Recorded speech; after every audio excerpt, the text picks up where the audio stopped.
मोदी सरकार की रियासती सरपरस्ती में भारत की मोहलक दवाएं मुख्तलिफ ममालिक में अवाम की जिंदगियां निगल रही हैं। भारतीय दवासाज कंपनी दुनिया भर में मनशियात के फरोग और लोगों में जहनी और जिस्मानी तबाही का बाहिस बन गई हैं।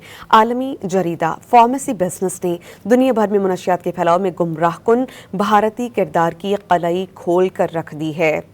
बरतानवी जरीदा फार्मेसी बिजनेस की रिपोर्ट के मुताबिक भारतीय दवासाज कंपनीज मोहलिक अद्वियात के जरिए अफ्रीका में मुनशियात यानी ज़ॉम्बी ड्रग बहरान को बढ़ा रही हैं।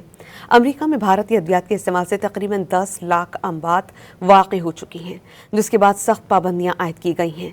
भारत से हर माह बगैर इजाज़त लाखों डॉलर्स मालियत की मसनूई ओपियड अद्वियात नाइजीरिया, सेरा लियोन और घाना भेजी जा रही हैं। भारत से आने वाले यही मौलिक अद्वियात खित्ते में तेज़ी से ख़तरनाक मुनशियात के इस्तेमाल को बढ़ा रही हैं। अफ्रीकी मुल्क सेरा लियोन के दारुल हुकूमत में 3 माह में 400 अफराद हलाक हुए हैं।